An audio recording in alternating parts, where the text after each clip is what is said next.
Hey everybody, before we get started, I just want to remind you this episode is brought to you by our patrons, like Ahagao Comics, Kwa, and Drago66. If you like what we do and want to see us do more, consider supporting us on Patreon. You can get access to episodes early and lots of other goodies, and it would really help us out. Thanks for your support, everybody. Thank you. That's right, everybody. Welcome back to Let's Talk FGO. Today, we have a vengeance-filled episode. I am one of your hosts. I guess I'm just Vengeance, possibly the Knight Omega. And with me is definitely the Revengeance, Lucky. That is very true. Everyone, I hope you are enjoying Fate Grand Order, aka the Jalter before Halloween.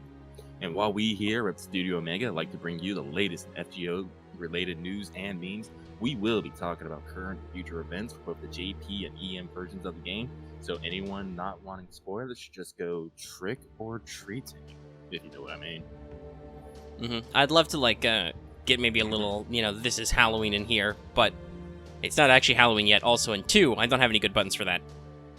Plus, Disney's probably getting mad about us. Like, with the game, honestly, if you just, mute, if I just mute, the background noise and just max, the voice, I could probably just, start recording voice lines and then snip out the audio in my editor and just save them like that.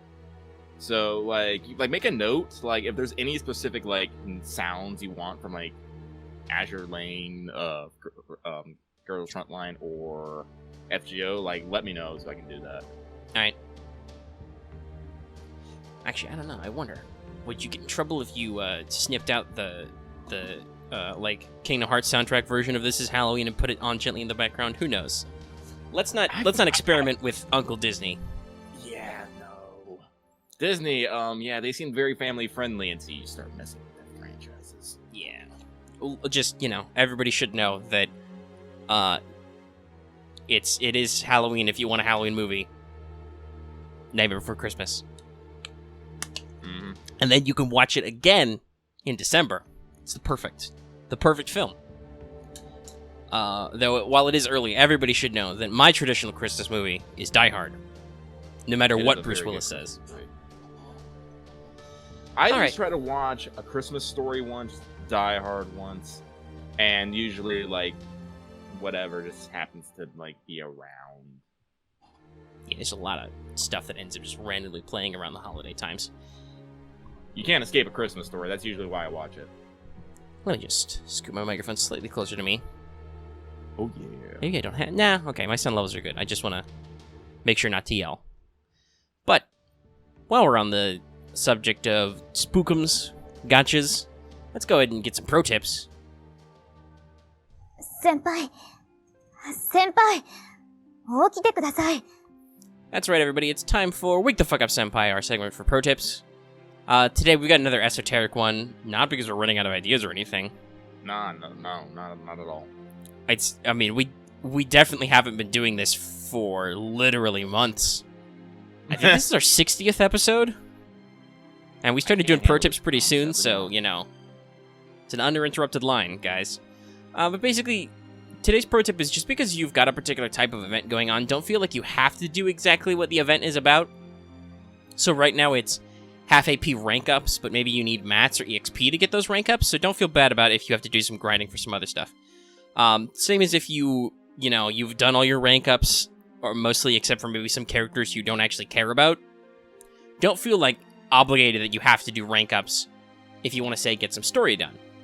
You use your time in-game how you can and how you feel like, and if you are waiting for a moment, you knew with decent advance, oh, I know a half AP strengthen is coming up, now I'm going to do some rank ups, right, that's fine. And actually, we're half AP on interludes, too, so if you have any interludes lying around you want to do. Oh, I can talk about that. I finally did do, Lancer Artoria's interlude. I had a fucking blast. I forgot how fun these interludes can actually be. A lot of them are entertaining. We'll talk more about interludes later. But, let's real quick transition into Records on the Throne, our regular achievement topic. We can talk about some stuff. Mine's pretty simple. Benkei and Teach's smiles are protected. Hey, guess what I'm doing? Also, real quick, I want to mention that out of rank ups so far, I've done, in this particular time, I have done Sasuke, Kojiro, and Matahari. And I got a lot of casters who have rank up potential, so I might not get to all of them before the event runs out, because goddamn, so much EXP, Jesus. But I got a few more I can try and do when they come out. Unfortunately, all the ones I can do easily, like Emiya and Liz, are like at the end. Unfortunately, Lucky is doing the thing he usually does and not really giving that much flying flip about interludes and rank ups. He usually just does them when he feels like. As I said, I did do Lancer Artoria because, you know, I'm trying. And I'm going to try and get some of these rank ups, but I'm working on something that requires a lot of my AP, which is leveling servants. And on that note, I was able to protect the Banana's Smile. Ibaraki Doji. I did this mostly because, as I said, it's just going to be a bonus servant in the upcoming event. And so probably next week, you'll probably have news of me protecting Nitocris's Smile. Other than that, though, huzzah to me, I got waiver to Bond 10. I have that lovely CE now. Unfortunately, he is still a key factor in my QP and Ember farming team, so he's still going to be sucking up at doing nothing with it. Which kind of makes me sad. Kind of inefficient, but that's what you get. Hey, I mean, that could practically be another pro tip. That's been something that people have been talking about in the last like month or so, I guess, since Caldea over lunchtime rolled up, which is like, hey, don't take bond farming too seriously. Like, I know some people are like, I cannot use a servant who has max level bond because I'm wasting the bond experience. And if you feel that, that's okay. But like, if that's not like something you have to do, that's okay. You can relax about it. It's not a big deal. These pro tips are brought to you by two filthy casuals. All right. So let's see. We don't have any All the World's Evils, which is good. That's not a regular topic. That's funny. Both Records from the Throne and Wake the Fuck Up Senpai are marked as regular topics. Not All the World's Evil is not. Funny how that works. Let's move to Skelograms then. Yeah! Editor Lucky will insert a lovely transition in there somewhere, and the music will have changed. Watch, he's gonna throw something snarky up there and like, ha, you fool, I didn't change the music.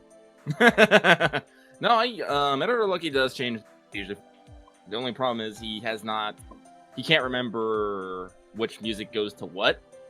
So he usually just throws in whatever he feels is appropriate at the time. That's okay. I don't remember what music goes to what either. Exactly. I honestly need to start making a notebook of things that like have to happen in the editing. Yeah, I'll probably make a style guide. Because watch, we'll eventually get an actual editor like full time, and they will know our editing style better than us. Probably.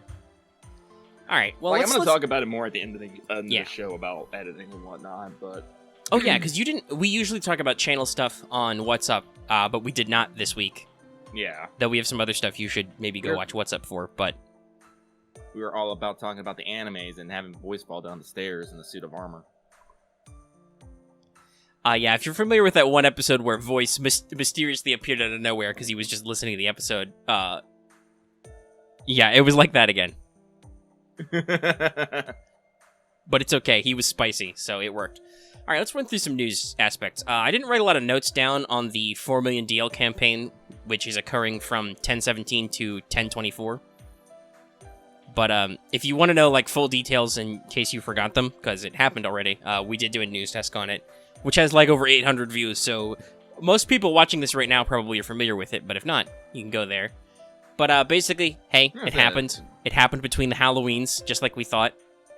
Just like you thought. I had no idea. Give credit where credit is due. Okay, sure, that's fair. Be like, I don't know. I mean, I wrote the notes that predicted it, so I'm saying not the royal we, but the we is the show officially said the thing that we guessed it would come out there. Okay, fine, I'll take partial credit. I was in the vicinity. He was around when I said it. It's like a credit of proximity. You were there. I can confirm. Like, no, so, Yeah, but basically we get a login bonus every day. You get a ticket every day, so we still get the full 7 tickets, but our other rewards were reduced to about 4-ish. I mean, mostly the apples, that's a little annoying, because in general we are kind of a server that, because we've had less emergency maintenance and less extended maintenance, and a couple less, like, procs on, like, panels or streams or stuff, we've gotten a handful less apples. I don't know the exact number. It's more than, like, oh, you just missed, like, 10 apples or something. Like, we have a little bit of an apple gap. At the same time, I feel like, much like with Quartz, as a server, we are way better able to prepare for apple use, because people are constantly going, save all your apples for the next lotto event. So, I don't know. That might be another one of those things where, like, they can look at our usage stats and like, whatever, they don't need 3 extra apples. It might not feel like that way to an individual user, but once again, stats and numbers. Remember, the true JP experience is having no idea what the fuck's about to happen, ever. That's right. That was a meme that was posted this week. It's not our meme of the week, though. We do have one this week. But there was, Jude linked it, but it was on Reddit. Somebody was like, the NA versus the JP experience. The NA experience is like drawing flowcharts and having a map and like being like, yes, this, having, this event is so easy. I think it was like Nerofest is so easy. And then the JP event is like being lost in the woods with no guide and like being blindfolded and being like, I have no idea what the fuck is going on. Yeah, sounds about right to me. Because that's really what it is. Like, we've talked about this before. People really do seem to take for granted how smooth the operation of our server is sometimes. Because it seems really smooth. Remember, everyone, step back, look at the big picture. But yeah, so during this event, you're getting, we talked about it before, you get half AP interlude rank up and Mystic Code quests. Yeah. Everybody is excited. They got their switch from Dragon Fangs to Evil Bones. A little sad to see Fangs go. I only have like 80 of them, as opposed to my 300 or something hero proofs. Excuse you. Excuse me. And, but a lot of people are happy to see Evil Bones. We finally got our Great and Super Success doubled. And we got the Servant rank-up quests. So, I will reiterate the order that should be in. Mm-hmm. So, it's Sasuke Kojiro, Ku Caster, and Julius Caesar are out already. Tonight will be Ku Prototype, and then it will be Emiya, Elizabeth Bathory, and Siegfried. And these are all of them are either skills are added or skills are upgraded. So that's cool. And in fact, I think, all of them are skill upgrades, not adds. Nice. So yeah, this will really help out a lot of people. A lot of people with Emiya have been anticipating his upgrade to Hawkeye, which really helps his crit strength. And I know I personally have really been anticipating Liz's upgrade to Sadistic Charisma, because it gives her a huge team synergy, because it gives all females an extra 20% attack on top of her regular Charisma buff. So that's great. Oh yeah, that's pretty good. Not really a lot else to talk about that there. We did, like I said, we did a big outline on it. So go check that video out. It's fairly popular. I guess I'll talk a little bit here about, as a segue, to fill out some time. I decided that, I mentioned this in the Discord, but I decided that I'm going to throw basically everything, all my tickets, at the Jalter banner and see if I get super fucking lucky. It hasn't happened yet. But, like, I already know I'm going to be dropping minimum $80 on the new Halloween event anyway. Because, goddammit, Dangerous Beast. Goddammit, Witch in a Moonlit Night. Damn it! Ah! But that also got me thinking, it's like, I think every year we've had a redrop CE for Halloween, right? Well, I don't know about the first year, but I remember for the second year it was Dangerous Beast. For the third year, it was the Nightingale one. So I'm like, yes, nope. Halloween Princess was the first year. That was redrop. Oh, that was redrops. Yeah. So redrop has done one every Halloween. Based redrop. So now I'm all like, oh god, what are they gonna come out with this year? It's like, yeah, redrop's fairly popular. Voices in our mod channel just saying super lucky, Super Saiyan lucky. And this is to go even further beyond super lucky. So, like, I know it's like not super that really like super important, but like for me, like collecting CE art is super awesome. Like, I honestly do want that book of the high quality CE images.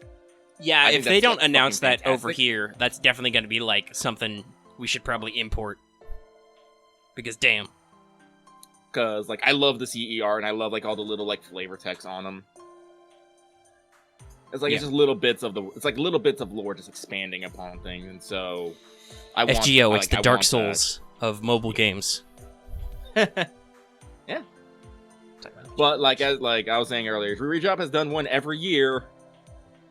I think every year it got a little. Yeah, I think it got like a little bit more racy. Because like Halloween Princess, it's like it's Irie being sexy, but it doesn't seem like lavacious. It's just like Irie put on the wrong fucking costume and is just rolling with it. Mm-hmm.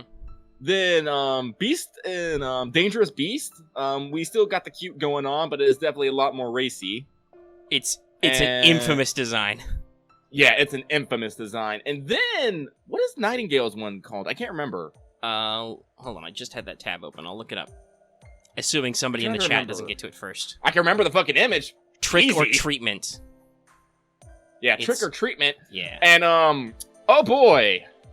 We have gone full lewd. There is no innocence left. Praise Redrop. Praise. Yeah. I think Nightingale went to the wrong costume store. It was all for treatment's sake. Like, I won't get into full details, but I have seen some Finn books. Yeah, so we're expecting a Redrop breakout, which could be very dangerous this year. Yeah. Everyone, prepare to sweat profusely. All right. Well, let's transition into JP real quick. Oh. Step 1. Quality of life updates.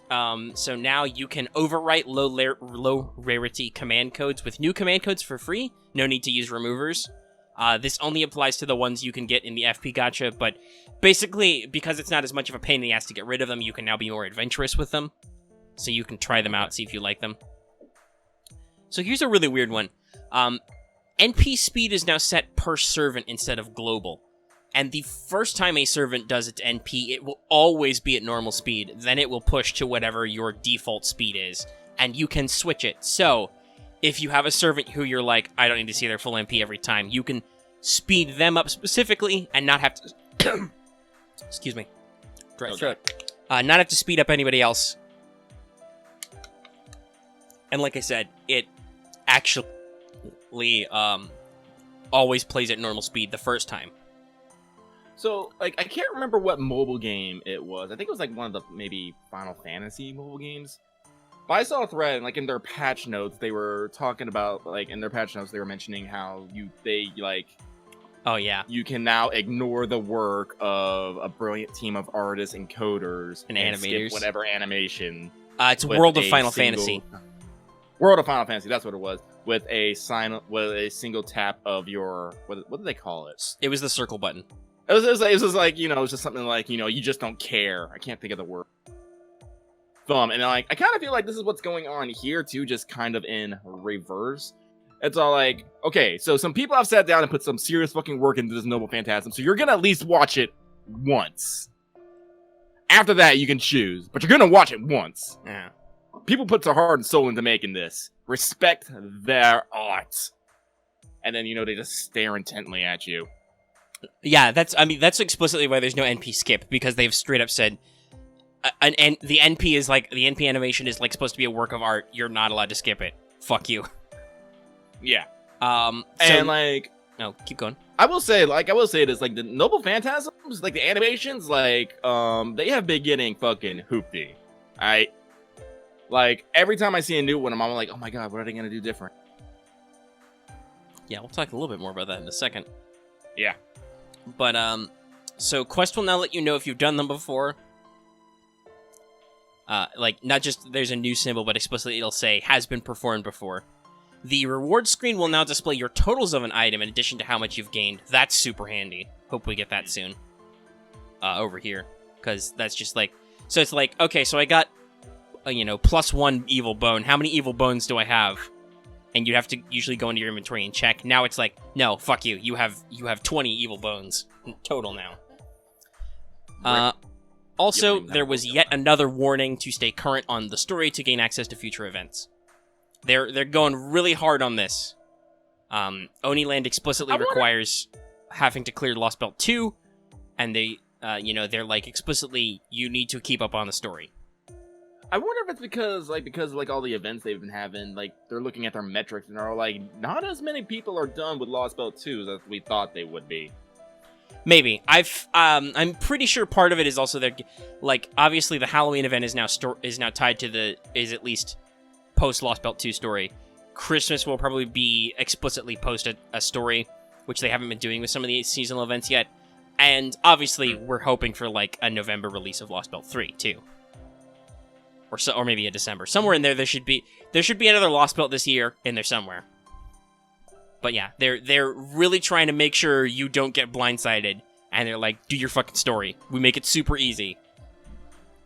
It's permanent half AP on part 1, and right now they're running a campaign up until the new Halloween starts, which is 1/4 AP on part 1 story and half AP on all part 2 stories.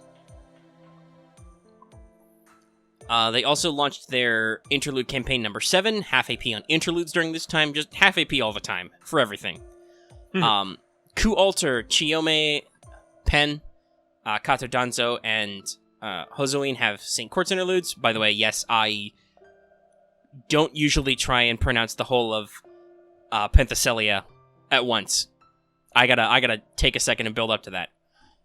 Cleo, Yan King, and Maeve have Skiller NP interludes. And there's some kind of weird bait raid up with Ku-Alter, Maeve, Kato, and Hozoin. Sounds like a really weird raid up. I mean, they all got interludes, so it makes sense. It's just, yeah, it's weird. I think Kato's a story lock.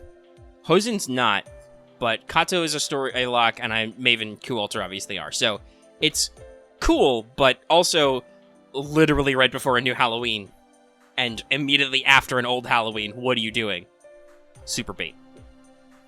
JP has also updated the news page for Oniland. They have shown off the full Halloween Shuten NP, where it looks like she goes Super Onijin after getting drunk.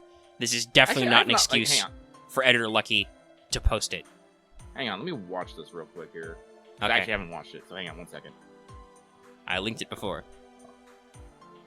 You're gonna get a live reaction. Oh my god! She is going. Oh my god! What? Oh.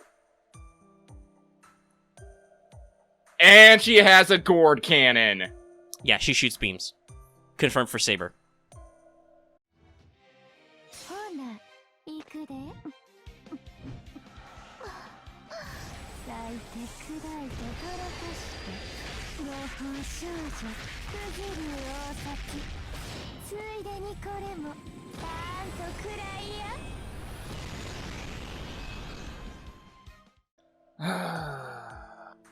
God damn it, Shuten, I love you so much. I feel She's like free. She was talking way too calmly for that noble phantasm. Yeah, but she has her own music theme. Yes, she does. So that'll That's probably have been glorious. inserted in there somewhere, maybe with or without music. I don't know where Editor Lucky will put the break. Woo! I am warm now. Also, I will post this image for Editor Lucky to use as a resource, but they also revealed the bonus servant list for Halloween Oniland. Is it all oh, wait, no, it's not all no, there's some females. dudes in there. Mostly females. The rule is, appears to be small. You must be this small to join this event. It's a lot of them, but it features... But basically, it features characters like Hans, Billy the Kid, Kid Gil, Alexander, Ibaraki, Medea Lily, both Franz, Abigail, Jack, Shuten herself, Chloe's in there. Why is Da Vinci in there? Did they ever give a costume Why for, like, is a Da Vinci in Chan there? Who knows? Spookums. But yeah, regular full-grown Da Vinci is the only adult in this pack, so yeah, no, a lot of people are giving the big old thinky face emoji about that. Also, by the way, despite the fact that some welfares are in this, like Chloe is in this, you'll notice Saber Lily is not. Whoops. Oh. Big burn. Saber Lily doesn't get to go to Oni Land. Oh god, my heart. Yeah, that's kind of sucky. That is kind of sucky. She is But such an angel. lots of other events do too. Also, Mash is a bonus servant, of course. Of course, she better be. Oh, actually, yeah. Voice just pointed that out. Liz is excluded, which is really weird. Is it because it's maybe it's because for a story reason, because it's the new Halloween event. But yeah, we'll see. That's the Obviously, last one. I kind of agree that it's a meta thing. Like, of course, like Liz has been the chosen one for the past 3 Halloweens, so obviously she doesn't get involved. But you're right. Thematically, it does make me wonder about why she is excluded. Like, remember, Galefest was because the budget for Nero Fest was absconded with. So maybe it's something like that.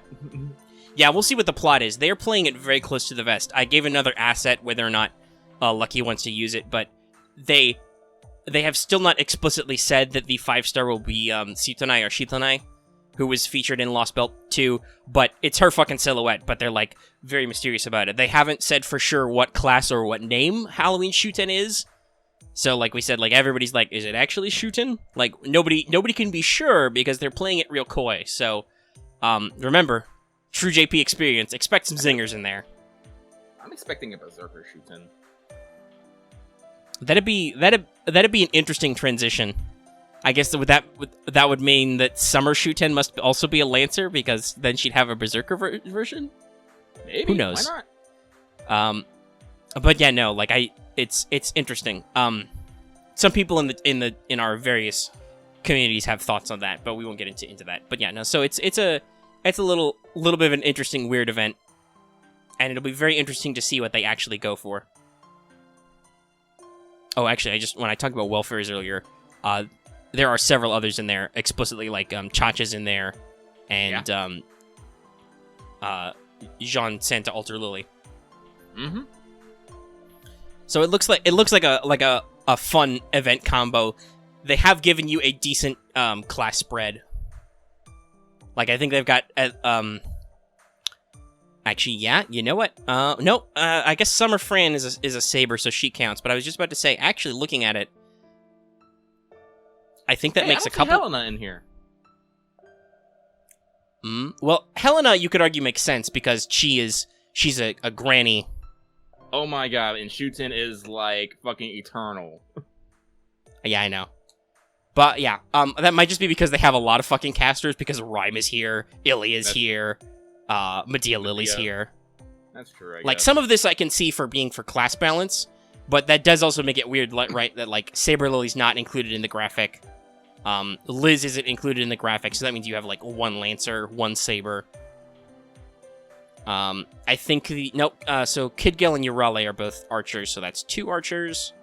Yeah. You've got a lot of Berserkers, casters, though. Oh, and Chloe's in there, so I guess that's another one. But yeah, no, like, you have a very limited pool.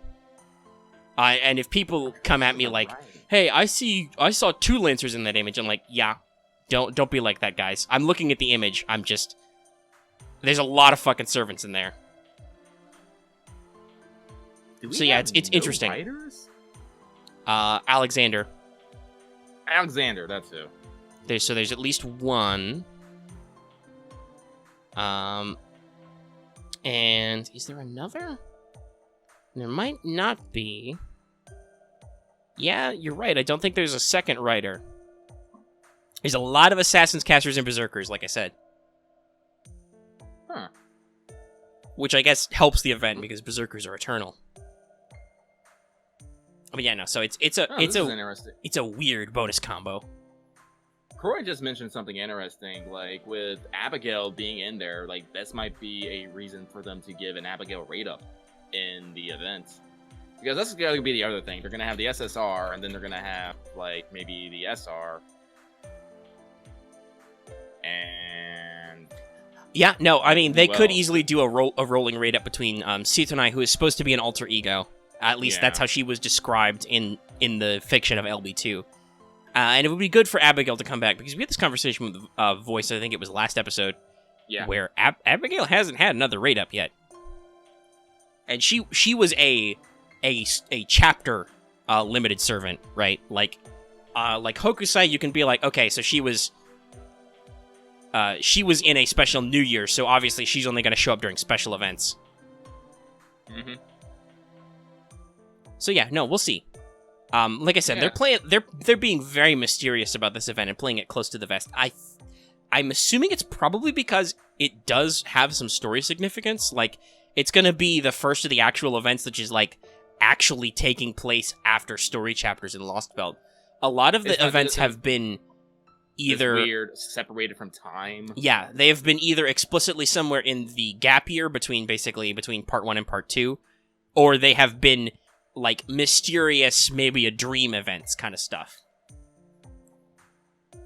So, it'll be interesting to see them actually do that. Yeah, Voice had a good point. The extra collab CCC is also actually technically like an extra Epic of Remnant chapter.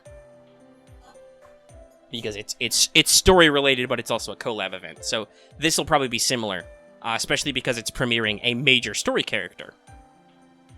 Also, actually, that brought up a good point to me. Wow. So not only if Abigail doesn't get a raid, does that suck for her, but this sucks for Muramasa, because he was in Shimosa chapter, and fucking Sitonai was in Lost Belt 2, and she's getting released within like a couple months. Damn, Ilya, fronting on Emiya. Do you know how many people have been screaming for Muramasa? Many. Like, I'm, like, really surprised that, like... It's because he's, like, well, I mean, yeah, like, everybody's like, when the fuck are they doing it? It's gonna be hilarious if he shows up at Christmas this year. That'll be really funny. But no, he might be like a New Year servant this year or something. It's weird how they choose to break it up for us. Like, because clearly the story moment where he had focus has passed, but also he's really cool and people want him. It's like Arash Kegel in that respect. Now that Arash is actually out, like, Muramasa, I think, is the most in-demand servant who clearly is a servant, but who is not summonable. Yeah. Like, a lot of people want Lavinia. By the way, if this is a secret, like, 4-star Lavinia release, that would be rad. Excuse me, Tiamat Win? Also, there's that. Well, I mean, we have the discussion constantly. Playable Tiamat when? Give me Dragon Mom. Don't you say that, Voice. That's a lie. Don't crush your hopes and dreams. That is a lie. But Voice is saying that the Lightworks probably knows, and they are holding him off for a terrible time for all of us. They'll dig that money out of us at a prime time, and you know it. Halloween and Part honestly, 2 like, raid up. No, like, honestly, like, if it's like a new, like, they do, like, they're gonna do this year's New Year's, where it's fucking Ishtar, Musashi, Merlin, and Gramps, like, all, like, super fucking close together. Like, that could happen. They've done it once, and they can do it again! Yeah, I think they don't necessarily want to do that, because obviously that... I mean, some people are able to reach into their wallets, but a lot of people end up basically being able to go whole hog on one of those banners. Ow. I expect they will probably try to space that out a little bit more. We will see! Yeah, we will see. Obviously, we cannot actually predict the future. We just make assumptions. We look at the clues. Oh, and also, it's a good thing we did our pregame last week, because otherwise we'd have to do it this week, because they announced in NA Super Ghouls and Pumpkins, which, by the way, I love way more than Extremely Large Pumpkin Village.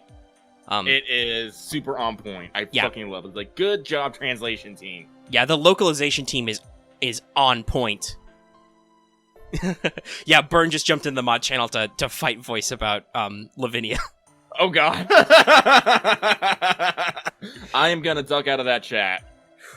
We'll just leave that alone. I do not cross paths with Burn Senpai. I will lose like 10 out of 10 times. But yeah, so they announced that our new Halloween event is going to be Super Ghouls and Pumpkins. It's announced to start the 25th and end the 8th of November. And I believe, as we said in the pregame, there should be a time lock effect to the main quests. I think that based on the timing of this event, that means that you will literally be doing the last story quests on Halloween. Which is nice. Shockingly on point for NA, right? Like, I know some people are upset about the slight delay, but for once they seem to have arranged the schedule so Halloween stuff will happen, like, right about on Halloween, which is kind of cool. Well, this gives me hopes for the future, at least. It's like, I Yes, think, like, maybe they're putting their shit together with scheduling. Yes, they're... I'm hoping that immediately after, on like the 9th, is hunting quests and the night of round raid up, and then they announce Babylonia. That's what I really want out of November. Shit. Voices going all caps.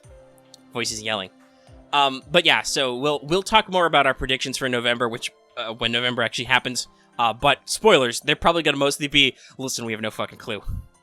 We have ideas. We have thoughts and feelings. But we really don't know, because that's square in the strike zone where Albert told us our clairvoyance would be ranked down. So, expect the unexpected. And we've mentioned several times that there's a lot of shit happening in November and December. And especially in November, a lot of the shit that happens is almost like meaningless. It's just rando stuff. Like, there are a couple of weeks which are just raid-up banners on like a single SSR.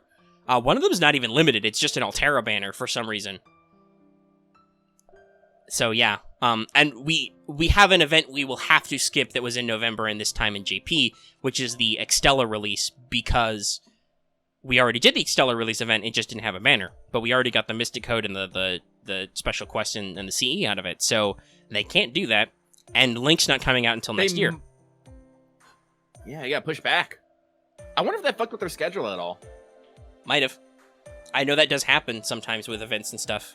I mean, hell, like, who knows? Maybe they'll maybe try to move over the Extella Link commemoration, and just have the official date announced or something. Maybe I don't know. They could do that. I don't know. That would depend on who's in charge of that. Yeah. Let's see. How long have we been going? We've been going like 30 minutes. 30 minutes, huh? Yep. Closer to 35, but Yeah. thereabouts. There'll be some editing. Yes, there will be. But yeah, I mean, we covered all the pregame. I'm super, like I said at the time, I'm super glad they did put 4 million DLs before the new Halloween, because now I will have several tickets to throw at Cleo and hopefully some CEs. So we'll see what happens. Incoming NP 13, I think that's how many tickets I'm going to have. Extra Vlad. Just all extra Vlads. I'm pretty sure I'm going to get extra Vlad in my first 10 pool. I just feel this in my bones. It's going to be all extra Vlad all the way down. And I'm going to be like, fucking whatever, dude. Why are you even here? I guess I need a single target Lancer, whatever. I can't get excited about extra Vlad. I just can't. It's hard. It's probably because we haven't played Extra. Like, people who probably know him from Extra, they probably care. Me, I'm like, give me fucking Uncle Vlad. Not only is he useful, but he's cool. He's level 1. I will level him eventually. But yeah, so we will see. Also, in general channel news, look forward to sometime next week. It may or may not be out before this video is out. I don't know when my timing will be, but look forward to a Wanted Cleo, so we can talk about her as a servant. I guess that means that week we'll be doing So You Didn't Get That 5-star on Extra Vlad. Oh my god, Amanda, if you don't use Walk Like an Egyptian in your Wanted video, I'm gonna be so upset with you. Alright, well, let me write that down to make sure I remember. Yeah! Usually I do, Wanted Dead or Alive, but I can switch up the music clip. Yeah, switch up the music clip. Or you can just, throw it in there at, random points. It could be an outro, Like, I'm not averse to doing special stuff, especially since you got creative with some of your, the work in the Tamo Wanted. Like, for the Jalter Wanted, if you haven't watched it, which, as we said, you probably have. That one's also at, 800 views. But if you haven't, I read a monologue from the beginning of I Have No Mouth, and I was screaming it, which was on point for Jalter. It involved me saying hate a lot. But yeah. I think that's everything. I mean, we're excited for the event. The music is cool. Yeah, I hope you all enjoyed listening to the bleeps and bloops of the... What's it, the shop theme, I think? One of the things. I really dig it. Yeah. It's one of the things. Cool. I mean, the thematics are great. I was a little young, but, like I've said before, I was a Super Nintendo kid, so, yeah, no. Same. Super Nintendo was my first console. So, like, I never specifically played, like, Super Ghouls and Goblins, but I played some of those games. I did. Fuck that game. That game is so fucking the slightly spookable supernatural game that I really loved on the Super Nintendo is Demon's Crest. I think I've played that. It's fun. It's a little hard, but it's fun. Google! Really like some of the music and points. Oh, yeah. Nope. I remember this game. But also, that said, it's a much later appreciation in life, but also I fucking love Castlevania Symphony of the Night. I have never played, like, actually, like, aside from the current gen, like Lord of Shadows, I haven't, like, don't think I've beaten a Castlevania game. Symphony of the Night's the only one I've really seriously played. There was, like, a weird free downloadable one. Or not free, maybe it was cheap one that was on PSN that I tried that I didn't really care for, but no, I bought the like PS1 classic version of Symphony of the Night and played it, and I'm like, yeah, that's my jam. Like, I've played several Castlevania games. Like, I remember I played one for, like, on the PS2. I think I played one on the Super Nintendo, but I just never beat them. Like, I'm really horrible with that with some games. Like, I can tell you, like, shit all up and down about Final Fantasies, like, 7 and 8. I have beat neither of them.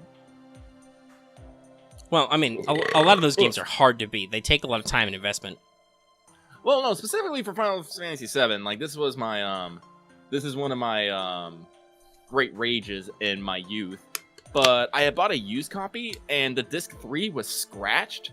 So when you get to the final fight with Genova, it would freeze. Every single fucking time. Every single fucking time. That's bad. So that's how far I could get in the game. The joys of physical media. Yeah. Though I feel like modern Also, like Blu-rays are a lot more scratch resistant. Oh yeah, they are. Like, as I said, like, I still like physical media. Like, I like, yeah, people can like, oh yeah, you can get them digitally, but I like having it in my Also, maybe hand. that's just because I stopped. The base. It used to be back in the day. The discounted price was you buy your shit used at GameStop for like way below MSRP, or you buy it new.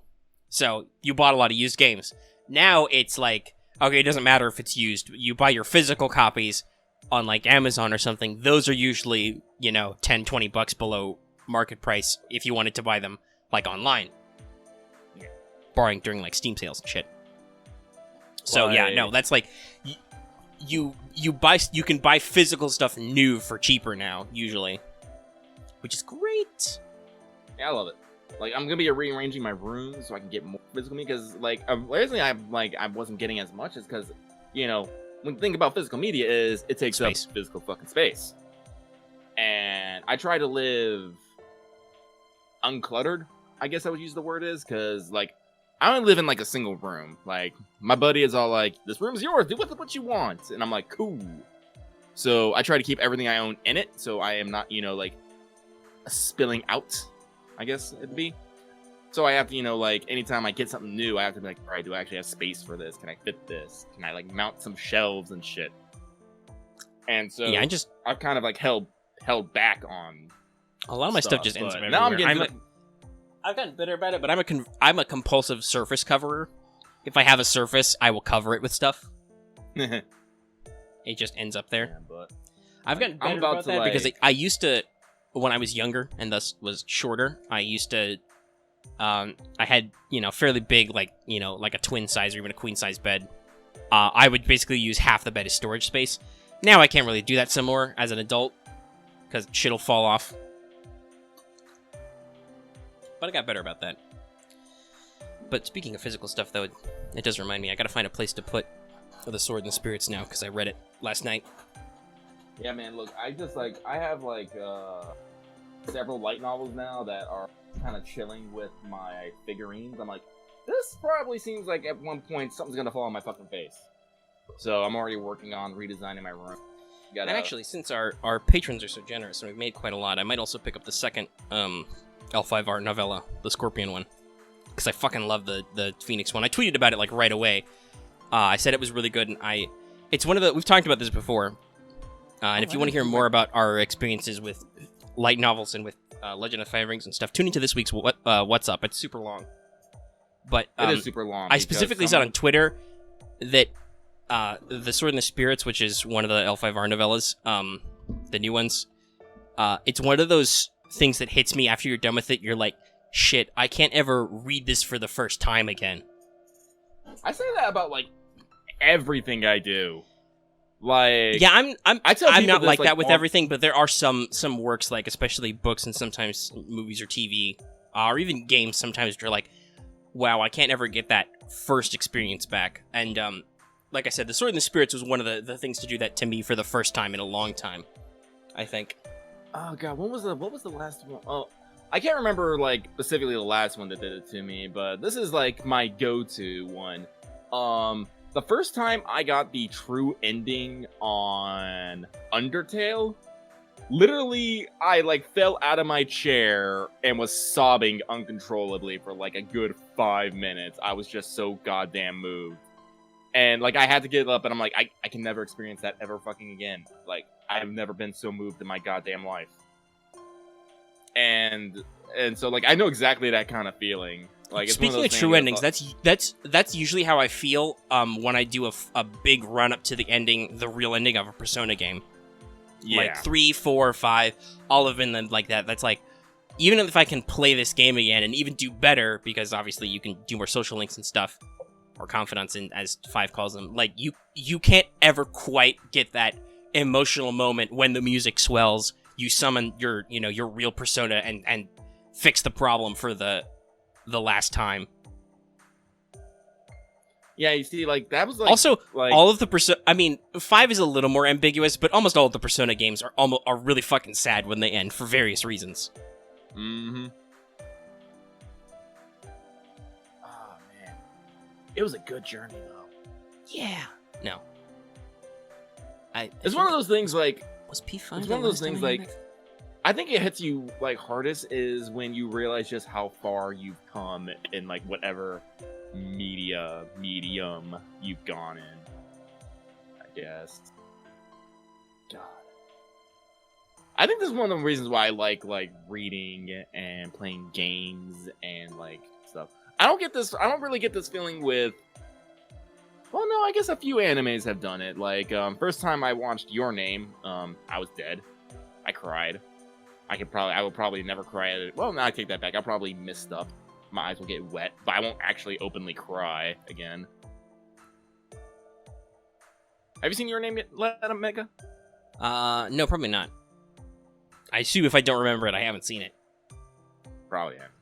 But, I mean, that's how I am with lots of things. Like, fuck, you listed, like, I joked I called it Legend of the Five Animes, the episode title, but, you really did list, like, a bunch of anime this season alone. I'm just thinking that I feel like you were angling for me to at least try, and I'm like, okay, I'll probably try, maybe sometime in there. But Jesus, that's a lot of fucking anime.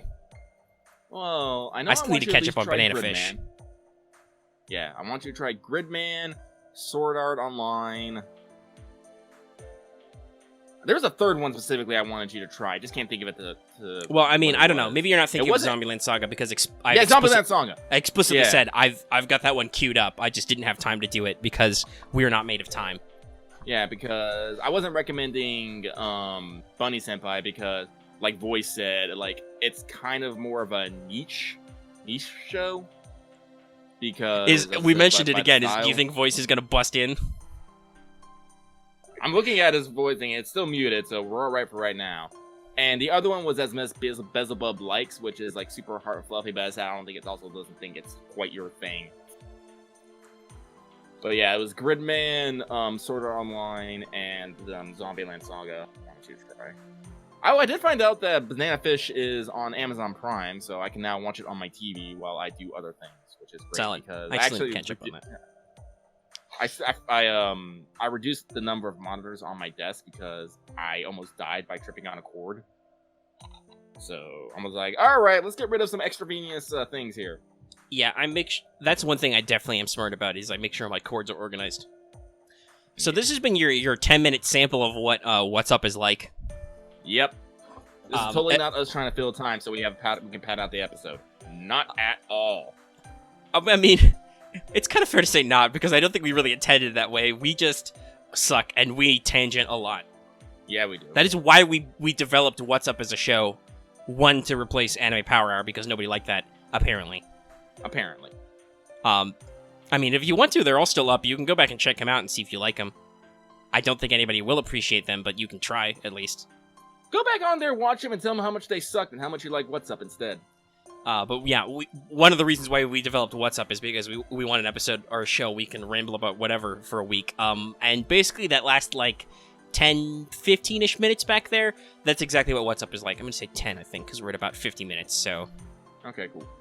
Right. What's Up episodes are usually, 2 hours long. 3 hours when voice gets on. Yeah. Like last week's.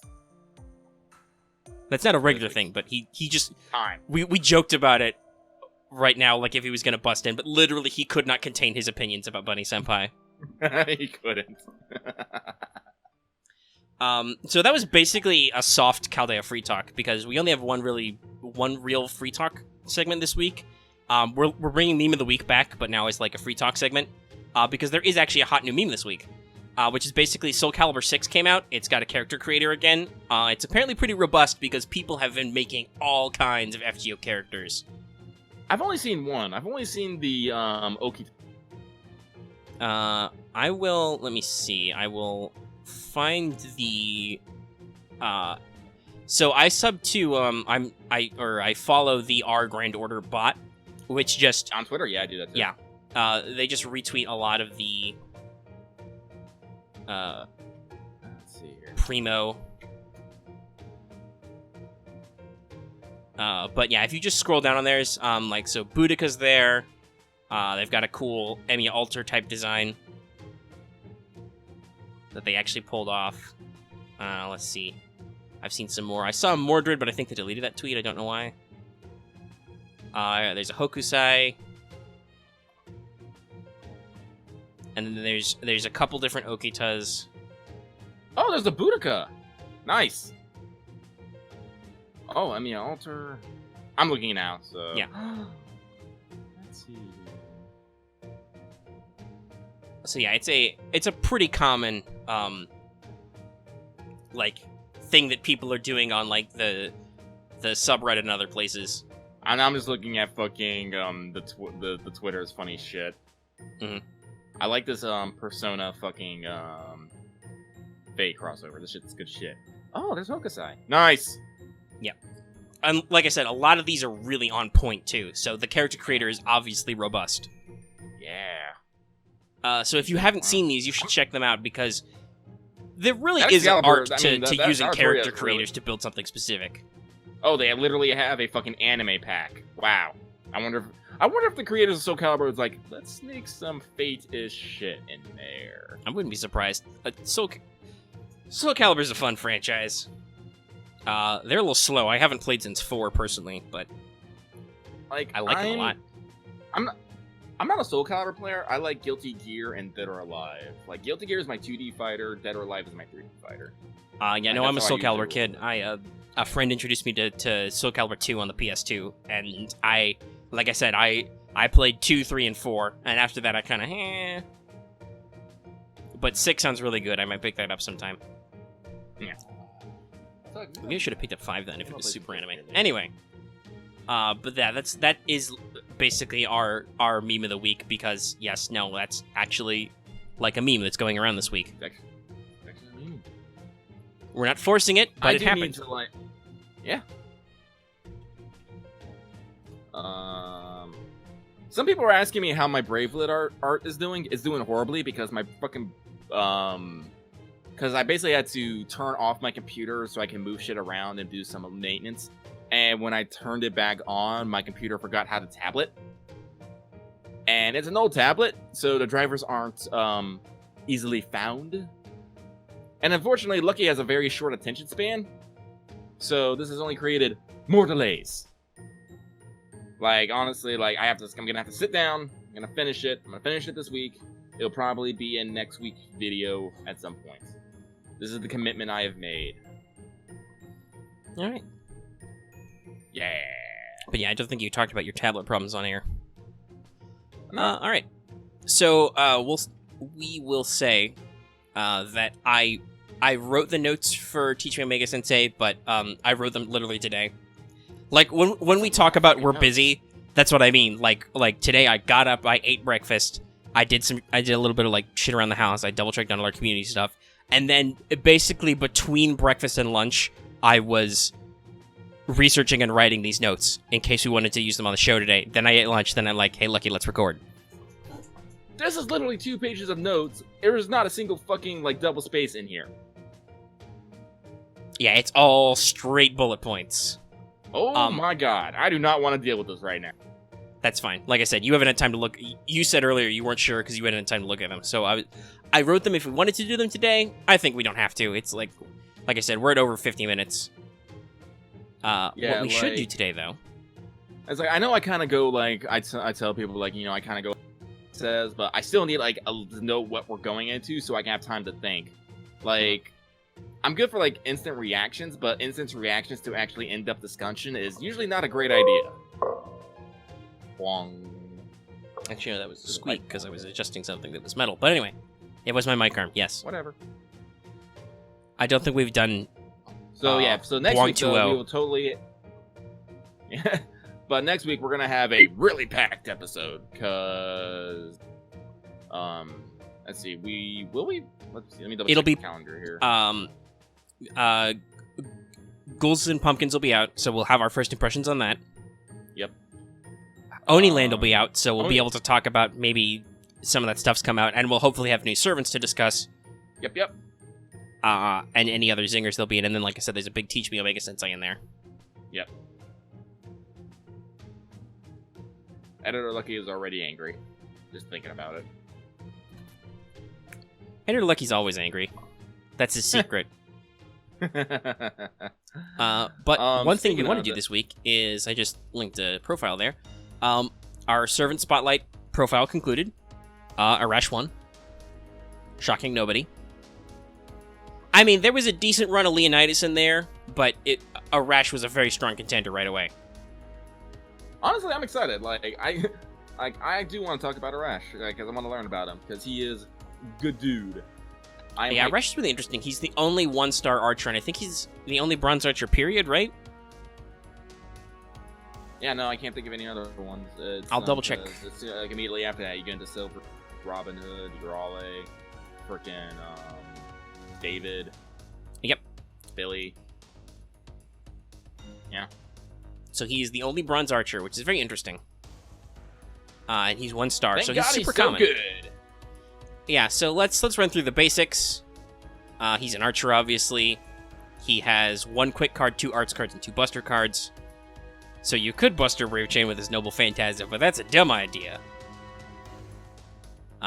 He's got a pretty decent NP charge attack, but that's because he has, you know, normal launch-ass hit counts, like 2 hit arts cards, 3 hit quick cards. As an archer, he has decent star absorption, but his star generations is kind of wiggly. He's got okay independent action and magic resistance passives. So his skill set's pretty interesting as an archer. His first skill is Toughness EX, which gives him up to 20% defense up for 3 turns, and then also increases his resistance specifically to poison. So it's hard to poison him. He is unfortunately saddled with Clairvoyance. It is an A rank, so he gets like a 40% star drop buff, but still. You could try and use it. It's a little weird, but you could use it. And then his third skill, which was added after his rank up quest, is his Arrow Construction A, which gives him up to 30% NP charge and up to 3,000 HP heal. So you can tell Arash is a bit of a tanky archer. He wants to stick around for a while to charge his NP so he can do the thing. The thing is Stella, which everybody has to have heard this meme by now, right? Like, everybody knows the immediate shouting of Stella. Yeah. I don't know if Editor Lucky wants to, but Editor Lucky, when you hear this, if you feel like it, feel free to find that clip online and insert it of the actor doing the speech. Also, yeah, Voice has a good point. As a 1-star, his stats are pretty minimal. Like, he leans more HP than attack, but still, his attack at max, his HP at max level is not impressive.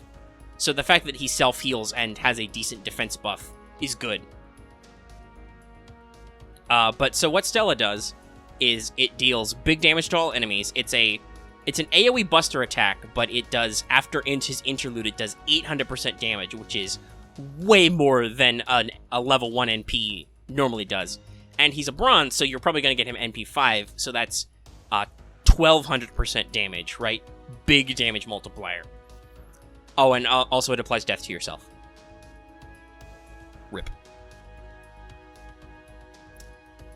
So, if I'm understanding this correctly, it specifically applies the condition death. So, it says it can't be prevented, so I guess, like, immunity to death doesn't work. But because he technically dies, Guts will trigger. Yeah. So, you can try and stick Guts on Arash and have him go around for another couple shots, which is funny. And then its overcharge effect is just deal additional damage to enemies. It's 0% additional damage at 100%, but if you got him up to 500%, it would be like another 800% extra damage. So yeah, no, he exists entirely to NP nuke. He drops big damage on all enemies and then disappears. Which, honestly, for what most people use him for, which is 3-turn farming strats, is good, because that means you don't have to spend any resources to cycle in a new hitter, basically. You put somebody in your back row, Arash is in your front row, he blows himself up, clears the way, new person comes in automatically. And having a fully kitted out, like, max level Arash, both his interlude and his rank up done, decent amount of skill leveling done, he is a godsend.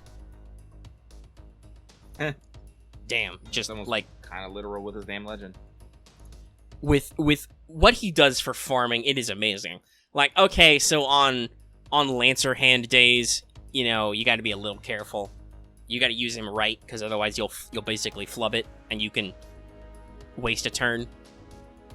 But yeah, no, just the amount of damage he brings is just amazing.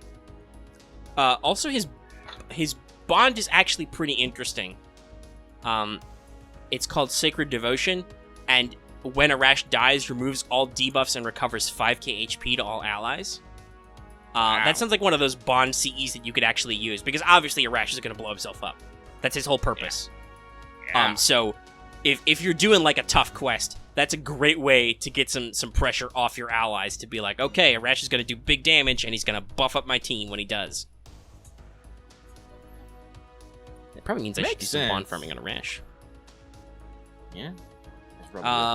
So Arash is actually pretty interesting because he's despite being a launch character, he's not an FGO original. FGO is the first time he was depicted, but he was described in prototype fragments. Not the actual Fate prototype, but the Fate Zero prototype. There's the bong. Once again, my fingernail was just like a millimeter too long.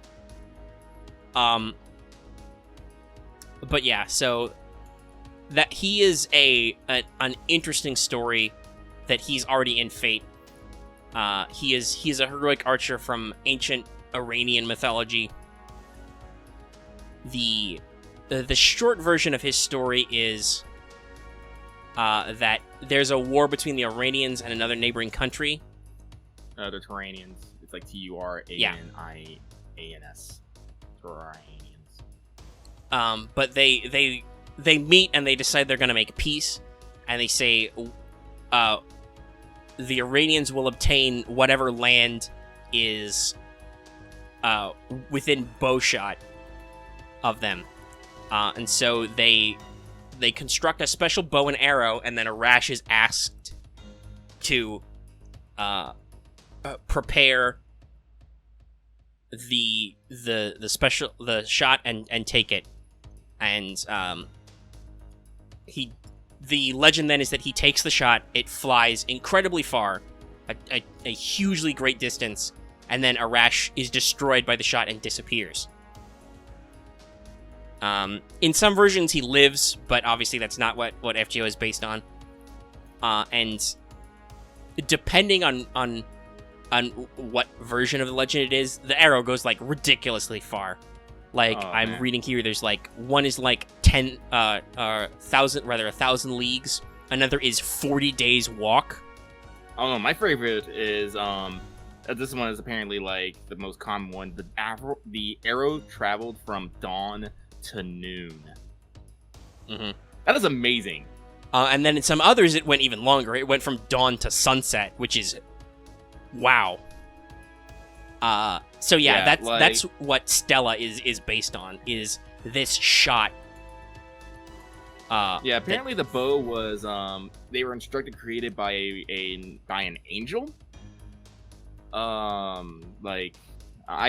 are some fucked up names I am not even gonna try and pronounce here, and as I said, the name kind of varies between. But basically, an angel came down, instructed the people to just construct a special bow and arrow, and Arash is like, "You must fire this arrow," and he's all like, "I'm gonna fire this arrow at dawn."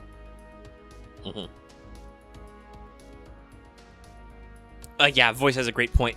He, basically firing the arrow across time zones. That's true. But yeah, so, and then where exactly the arrow lands is also inconsistent, but it goes a long, long way, and the shot destroys Arash, but he is revered as a, legendary archer and folk hero. Yeah, there's a statue of him in the Saraba Palace in Tehran. Mm-hmm. Arash is apparently a popular name among Iranians. Yeah, not to be forgotten. He's a major folk hero. Yeah. Some of his names are like various epithets. I think Fate actually calls him Arash Kamangir, which is Arash bow expert a lot. So that's pretty. Yeah, okay, yeah. It even says it's in his bond too. He's nicknamed Arash Kamangir, which translates to Arash the archer or Arash the bow expert. And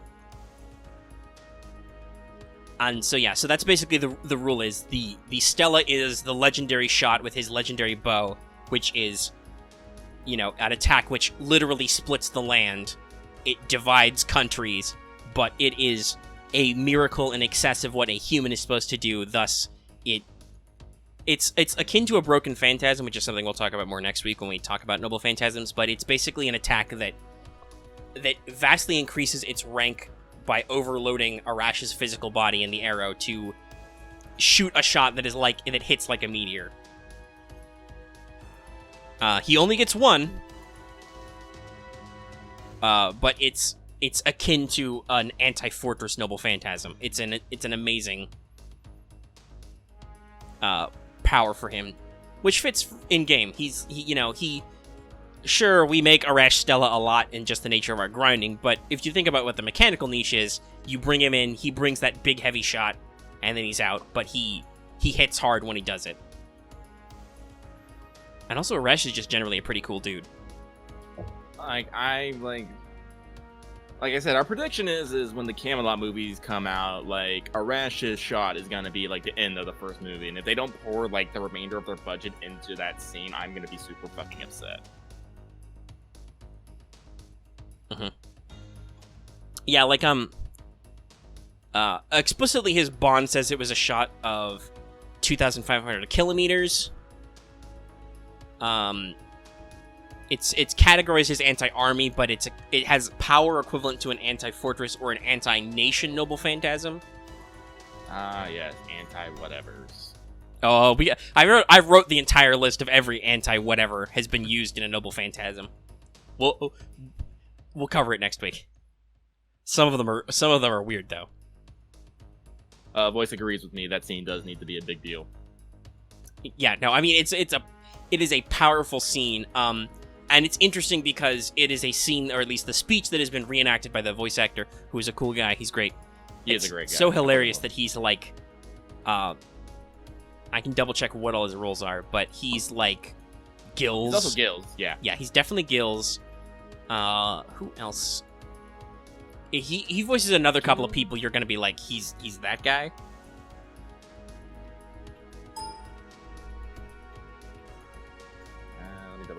Yeah, so he's Spartacus and Gilderaz also. Spartacus, that's what it was, Spartacus. And Caligula.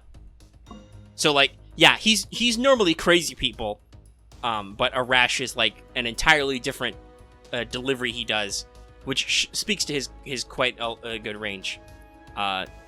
Tsuruoka Satoshi is the name. But yeah, so he, even though it's not voiced in-game, he has delivered that speech before at, like, anniversaries and streams in Japan and here in the US. Yeah, because he did it at the AX panel, and he did it at, I think, at a previous stream. Yeah, one of the big twice. JP streams. But so he's done the speech at least twice. And his delivery is great. Like, if Editor Lucky does not insert the clip because it's too much of a pain in the ass for him to find in a format he needs or whatever. Because let's be real. I know as much as I like to say Editor Lucky clip that, it's never that easy. As I said, like, Editor Lucky would have to go on YouTube, find the person who posted it, literally steal that, maybe credit them. And or then, you would have to, like, go onto, like, moment. Aniplex's Twitch account and steal the Twitch clip from them, basically. Yeah. Ooh, that isn't a bad idea. Yeah, I'm pretty sure it's been clipped on Twitch, because it was streamed on Twitch, so that exists. The problem is like, giving credit and stuff, but just look it up. You can find it pretty easy. It's pretty famous among the community if you haven't seen it already. We gushed about it at the time. Maybe we'll throw it in at the end or something. I don't know. Editor Lucky is a whimsical beast. 日の意と聖なる主よ、あらゆる英知、尊厳、力を与えたもう輝きの主よ、我が心を、我が考えを、我が成し得ることをご承覧あれ。さあ、月と星を作りし者よ、我が行い、我が最後、我が成し得るスプンターアルマティを見よ。この渾身の医者を放ちしのちに、我が強靭の五体、即座に砕け散るであろう。ステラ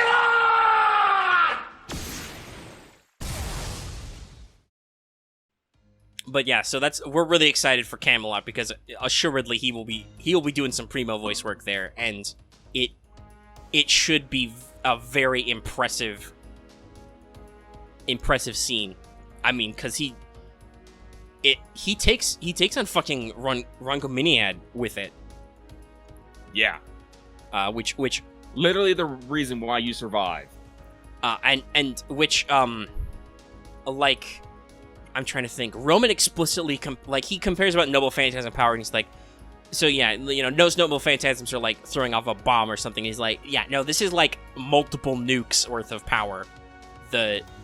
Or was it that he said that most Noble Phantasms have a power that's rated in like hundreds, but you would rate Rangominiad in like thousands?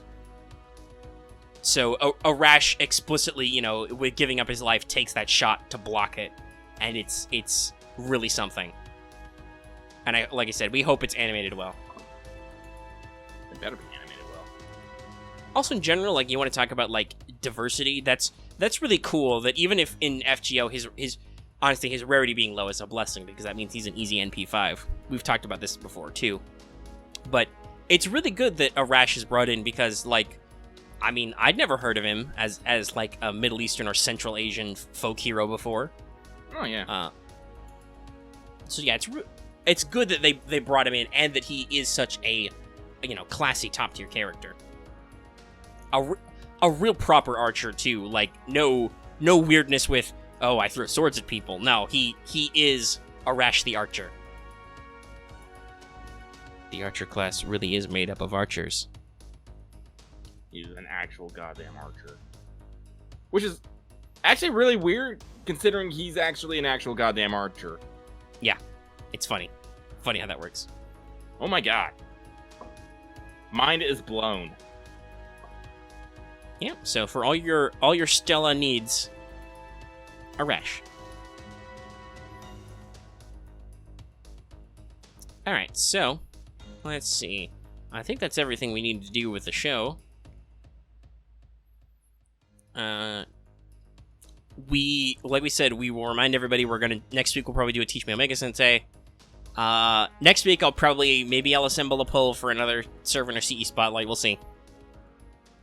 So let's move into final thoughts, which is kind of we've collated some of our ending show segments into, like, now it's time for final thoughts. So we got a couple things here this week. First off, break out the balloons and confetti because our Patreon has reached over $100. So we have reached our first goal, and guess what? That means dramatic readings of Lucky Rant is in the works. Damn you all, and thank you. If you want a demo of what Lucky Rants would sound like, go check out the latest What's Up. I did it fairly early in. It actually had Omega like having to hold back laughter. So yeah, I had to hold it in. Yeah, you had to hold it in. Yeah. So like I said on What's Up, I figure like maybe over the next week, depending on how busy Lucky is, we'll try and set up like a first release as like a demo, and once we figure out exactly what we're gonna do with the formatting, we'll figure out like scheduling. I probably won't be more than maybe 1 or 2 a month, because honestly, I mean, like, while Lucky is known to rant, we only have so many in the backlog, and you can't force it. No. So we don't want to burn through it too fast. But I mean, we talked about this in What's Up also. The weird popularity of Lucky Rants has been something I've wanted to capitalize on for a while.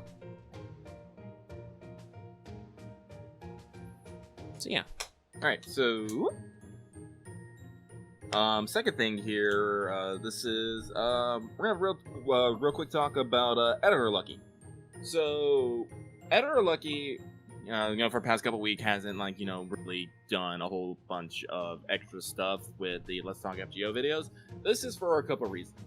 One, he's trying out new things. Or trying to try out new things. Like, specifically last week, he wanted to get the audio visualizer effect. When you watch like a music YouTube video and they have like the bars going up and down? He was looking for a way to do that wasn't going to break his bank or his machine. He did not want to find one in a readily enough time. And so he had to basically, put like some stuff off and just cram some things in, because unfortunately, me and Ed are lucky we don't have a fucking lot of time to do a bunch of extra stuff most of the time. So we try to make do with what we got. But that got me thinking specifically that like I need to like find a good balance of edits to do for these videos that maybe won't necessarily like clutter up the video, but still leave something that's pleasing to the eye. Have a good general overall aesthetic. Mm-hmm.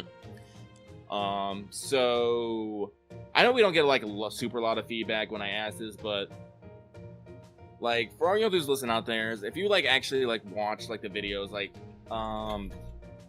just putting a call out there for like tell me like what you'd like to see in the video, like in videos. Like do you want like summon videos in the background? Do you want the Noble Phantasm, CMs? Do you want like particle light effects? Do you want the audio bars? Do you not want those kind of things? Because I have had a couple people say it's like I prefer the simple version best because I only really listen for the audio. It's like so like I need like I really need this information because like I'm one of those persons like I don't want to put in more effort than I have to, because while it's good to try new things, like new things take time and effort and dedication. And if I'm trying new things all the time, well, that's just going to delay the video. Yeah, we've talked about this before. Like, everything's an experiment to us. So, yeah. Like, if there's a delay, it's not just... like, when we say we want to do stuff and we don't do it, or if it ends up, like, being delayed, it's not because we're lazy or anything. It's because, like, we are liminal beings of limited time. And... yeah. Sometimes stuff just doesn't work. Like, I've had projects I want to do. I've even talked about on the Discord, like, getting advice, and then, like, just the setup doesn't work out. It's too much of a pain in the butt to do on time, or it's with our current, like, tech setup or time amount we have, it's not worth it. And so we drift away and we find other projects. Like, the people were hitting us for a long time for the quote-unquote visually enhanced, like, YouTube releases, and we're like, okay, we'll get to them, and then like I said, Lucky was like, okay, I can work on that. And he did, and they're good, and I think a lot of people appreciate the music, the bed music. And yeah, like there's some things that are just like now gonna be like standard in the videos, like the opening with Editor Lucky, the mute background music. Yeah, so bed music, transitions. Yeah. You put a lot of effort into recording the transition loops, so, and I like them. Yeah. Like, even if they're like a little bit of dead air, it's still like it's a good point if you're watching it to be like, okay, segment's over, cycling, and various other things. Yeah, like but like showing like images for the banners, like map images, like stuff like that. Like adding stuff like that, like can actually like add or subtract a lot of time from editing. Just because, like, a lot of times when I get the image, I have to go open it up in an art program, do some editing of the image itself, clean it up, then put it in, then time it right, add the effects and transitions. It's stuff that takes up a lot of time. And as I said, if people like just really don't care about that, I don't want to take that extra time to put them in, because that's a time I could be used to be putting in things that people do want and stuff like that. So it's like I said, I'm not just trying to get out of work. I'm trying to just do my work more efficiently. Yeah, and that's what we want. We want to figure out our most efficient way to do our work. Yeah. Like hell, I generally don't bother editing like Let's Plays. I film them with the intent that, okay, when I hit record, this is the session, and that's how it is, and I will suck it up, and obviously, if I'm doing multiple parts at once, it's real easy. My video has to process anyway, so I can take breaks and stuff. But free to play guy has posted a event guide. I might throw this in the video. Yeah, we'll see. But yeah, so like it's solid. You pinned it, actually doing your mod power job for once. Oh, that reminds me. I have to clean up some of these pins. I will do that real quick, because I'm thinking about it. We actually have mods. I should get upgraded to admin. Yeah, I could do that. I mean, actually, I think you have literally all the powers anyway, except the actual admin power. I could give that to, because you've got a custom role. I could give that to you. Yeah, just do that. Oh, okay. Maybe not right this second, but I can do that sometime soon. Yeah. All right. Because both of us have. Well, I mean, like, obviously, I edited the default admin role for myself, but both of us have custom roles as staff. Omega is mode red. I am the prophet of the... Okie dokie. I think that about wraps up the show.